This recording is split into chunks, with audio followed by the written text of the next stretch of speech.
Eu tenho a impressão, muitas vezes, que as crianças e os adolescentes, os jovens adultos hoje, quando eu digo jovem adulto, eu digo de uns 15 aos 20, mais ou menos. Tá. Os jovens adultos hoje, é uma sensação de que o mundo deve alguma coisa a eles. Exato. Tipo assim, como assim não deu certo? Como assim não funcionou? Mas daí a pessoa não fez.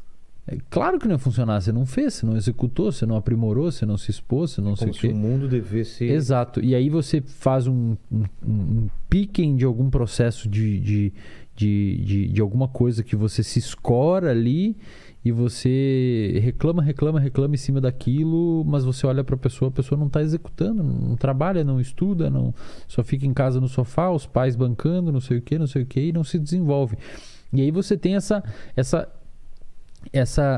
esse afunilamento experiencial. Então você não começa a não criar repertório. Então, cara, você é uma pessoa que você não consegue falar com uma pessoa, argumentar, você não consegue fazer uma apresentação, participar de uma entrevista de emprego. Uma coisa que eu pego muito comum, as pessoas que eu converso que vão fazer concurso. Muitas pessoas vêm falar comigo para concurso, eu quero estudar melhor, como é que eu faço para melhorar meu rendimento e tal. Muitas pessoas não vão fazer a prova. Por quê? Por medo de reprovar, Eu não vou fazer. E não fez, não tem frustração. Mas cara. Exato. Mas daí ela não percebe que ela nunca vai passar se não fizer, cara. E às vezes passar e fazer a prova e ir mal é uma ótima experiência, primeiro, para criar traquejo com a prova e para conseguir medir o quão ruim você está em algumas matérias para você aprimorar o seu conhecimento. Então, conforme você vai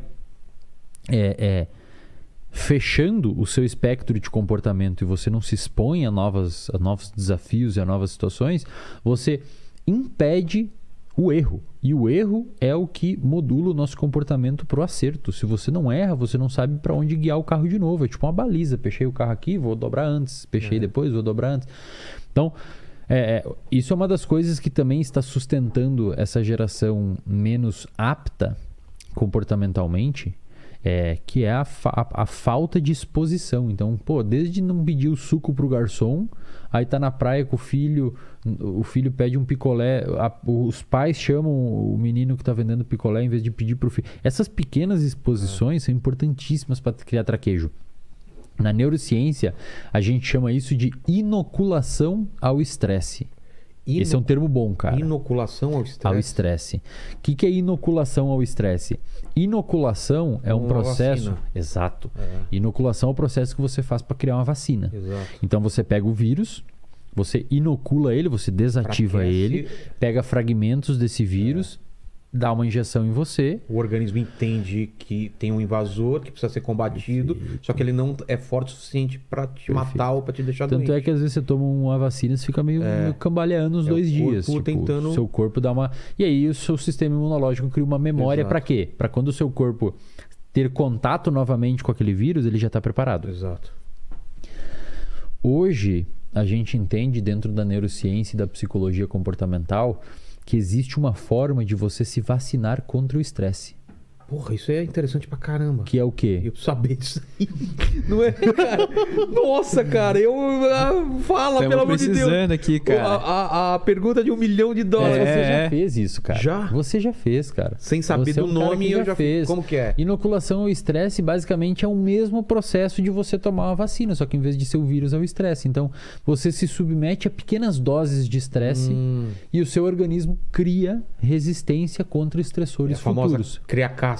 Exato, cara. Cria casca. E você já fez. Se eu falar assim, Vilela, agora a gente vai sair daqui, cara.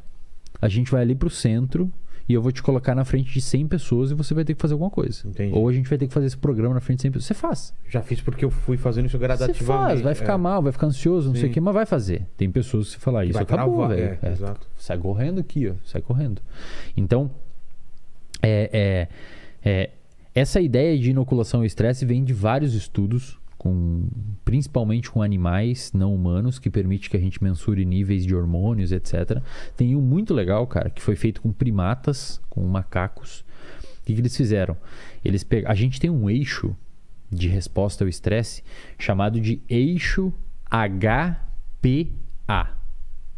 Repete aí, HPA. HPA. Isso. Chamado hipotálamo pituitária adrenal. Repete aí, Paquito. Hipotálamo, HPA, hipotálamo, Apicultura. pituitária e adrenal. Isso. Eixo HPA, cara. É um dos eixos mais conhecidos da nossa fisiologia hormonal. Talvez ou mais. Desde 1936, um sujeito chamado Rancelier, um fisiologista, ele percebeu que quando você submete um organismo a algum estresse, esse organismo tem uma resposta endocrinológica. Isto é, dá uma bomba de hormônios ali quando você está estressado. O estresse, no caso aqui, a gente entende como, sei lá, vem um leão, entra um cachorro raivoso aqui. Todos nós vamos ter a mesma resposta hormonal. Tá. O corpo... Luta ou fuga. O seu corpo vai liberar adrenalina, o seu intestino vai parar. A gente sacrifica o Paquito. Joga ele no cachorro e fugimos. Beleza, eu tô vendo que você tá vacinado contra o estresse aí. Espero que seu cachorro esteja vacinado contra o estresse também, né? Pelo meu bem. Então, assim, esse eixo HPA, quando você tá estressado, um dos produtos de ativação desse eixo é o cortisol. Cortisol, todo mundo já ouviu falar alguma vez ou outra, hormônio do estresse, blá blá blá. O que eles fizeram com macacos, cara? Eles pegaram 2 grupos de macacos. Um dos grupos, a macaca estava grávida, nasceu o macaquinho pequenininho e eles deixaram normal. Tá. Outro grupo, esse artigo foi publicado numa revista chamada PNAS, uma revista muito foda americana. Outro grupo, eles pegaram o macaquinho pequenininho e eles submeteram o macaquinho a um pequeno grau de estresse, não nocivo, mas um pequeno grau de estresse, desde criancinha até a adolescência. Qual que era o pequeno grau de estresse? Eles removiam o macaquinho da mesma sala que a mãe por um tempo. Tá. Seria mais ou menos como um moleque ir pra escola. Tá. Tipo, muitas vezes a criança que vai pra escola no início ela não quer ir pra escola. Não quer. Chora no Até carro. hoje, meu filho tem dia que não quer ir, aí acaba querendo, mas não quer. Exato. Então o que eles fizeram? Vai ter que sair, vai sair, vai ficar um tempo sem a mãe. O que eles percebiam? Quando retirava longe da mãe, esse eixo de resposta ao estresse aumentava um pouquinho e caía quando voltava com a mãe, ou depois mesmo caía. Era pouco. Era uma dose relativamente controlada. Na idade adulta, eles pegaram esses 2 grupos e eles submeteram a um estresse. Aí, privação de comida, tinha que lidar com o odor de algum tipo de predador, algum estresse mais maior, importante, né? Exato. O que eles perceberam do ponto de vista fisiológico? Eles não conseguem medir porque o macaco não fala, né? Então não tem como perguntar. Mas do ponto de vista fisiológico, eles viram que aquele macaquinho que teve pequenos estressores na infância e na adolescência respondeu liberando menos hormônio do estresse. Quase como se para ele aquela situação não fosse tão estressante. Fosse controlável. Por quê? Porque, cara, o organismo já passou por algumas coisas que não foram legais. É por isso que você olha muito, sei lá, você que tá em casa, seu pai, sua mãe. Cara, às vezes a casa tá caindo, sei lá, e os caras tão... Calmo. Tipo assim, levando, sabe? Os mais velhos são os mais... Fala, não, calma, já vai dar boa. E o cara tá, meu Deus, não sei o quê. Cara, já passou, já criou repertório para lidar com aquela situação. Hoje, muitas pessoas falam que é um comportamento estoico, né? Um comportamento estoico. Você, mesmo frente a uma tempestade, mesmo frente ao mundo caindo, você segue e continua fazendo as coisas que você precisa fazer. Porque, de alguma forma, você já entendeu que aquilo dali é passageiro, ou enfim. E o macaco que não tinha sido exposto a esses pequenos Bomba de cortisol. E olha que louco, cara. E qual é a desvantagem disso? Olha que louco. Aí que tá, cara. Agora vai fechar um círculo de entendimento na sua cabeça e na cabeça das pessoas que talvez dê até uma certa euforia em entender isso. Tá. Um dos principais fatores de risco para o desenvolvimento de depressão é cortisol alto por muito tempo. Olha só. Cara. Então, cara, se você... A tendência é a gente ter mais gente com depressão hoje em dia. Porque tá sendo super protegido. Não lida com estresse. Daí qualquer coisinha... Faz todo sentido. Pensa assim... Isso é uma coisa que as pessoas têm que... chegar meu moleque, já vou dar susto nele, cara. Bota fazer um ao vivo aqui, vai se estressar. O cachorro hoje quase morreu, hein, filho? Tá bem, mas quase morreu. Filho, se acostuma aí, meu. Ele vai chegar, você vai buscar ele na escola e vai falar, filho, então, aconteceu um negócio, teve um terremoto, todos os seus brinquedos quebraram. Não, mas aí que tá. Eu sempre falo isso. O estresse, ele respeita uma curva que é uma curva de sino. É uma curva em U invertido. Então, basicamente, o que os neurofisiologistas e os neurocientistas mostram que estudam isso hoje é que, assim, você não pode ter pouco pouco estresse é ruim pro sistema. Imagina você fazer um stand-up e você não ficar nem um pouquinho ansioso. Isso é uma merda, velho. Você não vai se preparar, não vai... Enfim. Agora, um pouco de estresse é funcional. Agora, se você estressar demais, a performance cai. Também é tão ruim quanto pouco não ter estresse. estresse. Exato. Então, eu digo isso sempre pra galera que tá assistindo, né? Se teve corte sobre essa parte, bota esse finalzinho, esse adendo aqui pra pessoa não entender se é isso. Não é estressar a pessoa. Agora, é você encontrar um lugar onde você entende que, cara, mesmo... Eu saio da minha zona de conforto, mas não entro num pânico. Mas relativamente seguro. O que é uma zona de conforto relativamente segura? Cara, se você tem um trabalho da escola, da universidade para apresentar para 10 alunos, a sua vida não tá em risco. Não tá em risco, cara. No máximo vai acontecer alguém rir, o coleguinha que não vai muito com a sua cara dar uma risadinha de canto de boca, você ficar extremamente ansioso, extremamente mal. Mas, cara... Vai fazer uma roleta russa. Não, velho. Pô, Você não vai botar a faca e fazer assim, tá ligado? Não, é uma situação, Exato. sabe? Então você tem que identificar aquele momento relativamente desagradável e, cara, em direção a ele. Que não tem risco à saúde ou à Em vida. direção a ele, entendeu? Mesmo que seja um desconforto e tal. É importante, isso cria traquejo. Eu fiz isso conscientemente várias vezes na minha vida. Você fez demais, cara. Como desafio pra mim mesmo.